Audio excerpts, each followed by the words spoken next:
As-salatu was-salam ala Rasulillah. Alhamdulillah. Alhamdulillah Rabbikum al-Ghafar. Alhamdulillah Rabbil Alameen.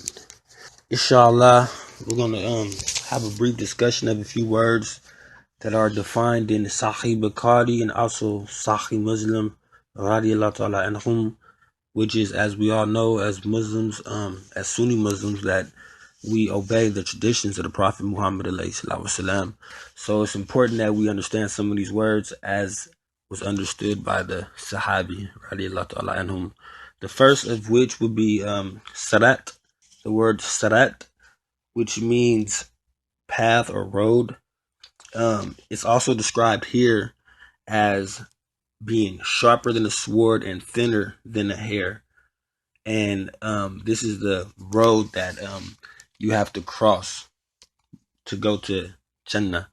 As we know, it's a bridge leading into the Jannah. And those who cannot pass the Siraat are the people of the hellfire.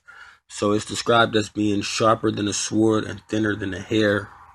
And to pass this path, it depends on spirituality, not athletic abilities or who could have balance and things of this nature or anything that's an attribute of this world. To cross this Siraat in the Akhirah, you have to be of sound Aqidah, inshallah.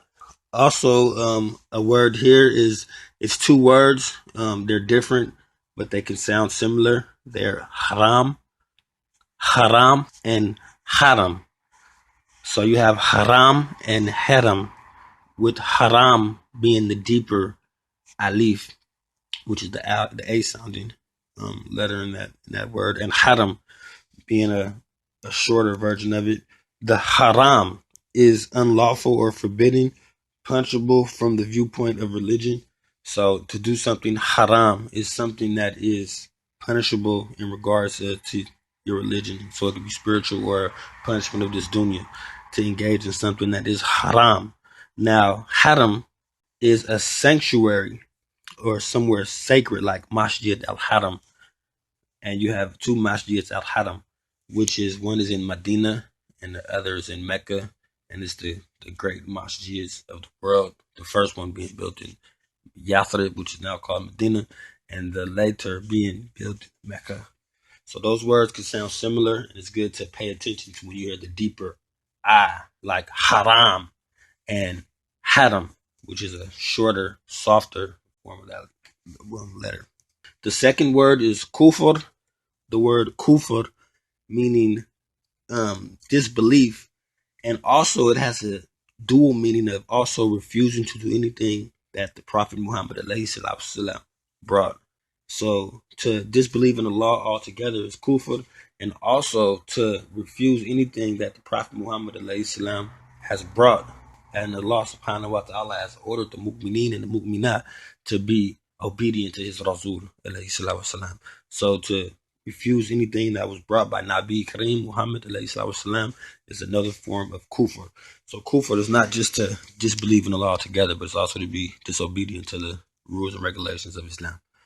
The second is Aqeemus-Salaah, which is interesting because it has two different definitions, and I thought that was interesting because we hear this 5 times a day for the males, because as you know, it's required for each male to attend Salah at the masjid. We're not to be sitting at home with the women during prayer time. So we should hear the Iqama at the masjid, and the women should hear the Iqama in the household because it's rules and regulations to the prayers, which we're going to go over now. Aqeemus-Salaah has a meaning that is first described in Sahih Bukhaari and Sahih Muslims as all members of a family or group or a town or a village, etc., must offer the prayers, all the males in the masjid, for the 5 congregational prayers, and the females in their houses, both young and old, from 7 years of upwards.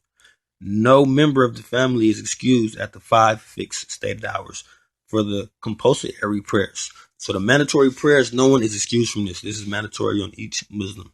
It also states here that if a member intentionally does not offer the prayer, then even if the others have offered the salah, they did not offer a dutiful prayer perfectly, which is a Aqeemus-Salaah is a perfect prayer, meaning everyone in each household and every member of each town or city should be in Salah at that time.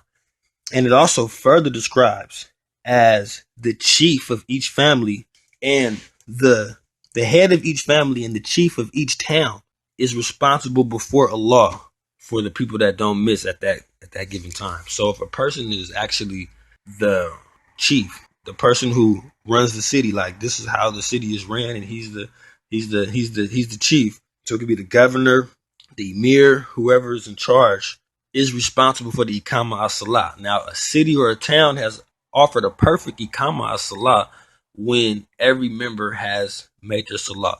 Now, people that are excused are the people that are too sick to make salah, because the rules and regulations of salah you can find in the Hadith Sahih Bukhaari, volume 785, 786, and 784. Excuse me, that's Hadith 785, 786, and 788 in volume 1 of Sahih Bukhaari. All of this could be verified.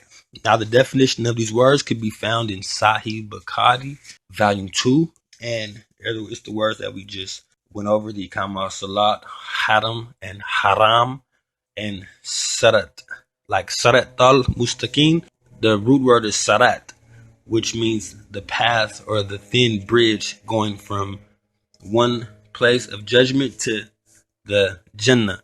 You have to be able to pass the Siraat. So it has a deeper meaning when you hear Siraat al-Mustaqim. This is the straight path of those who Allah has favored. So the ones who are favored by Allah Azza wa Jal will be able to go past on the Siraat in the Akhirah, which is the most important road. So you have to live a good life and follow the good path in this dunya to be blessed, inshallah. And may Allah Azza wa Jal make it easy on us all to pass the Siraat. May He guide us all, and may He protect us from the punishment of being taken off the Siraat. Ameen, Ya Rabbi Al-Ameen.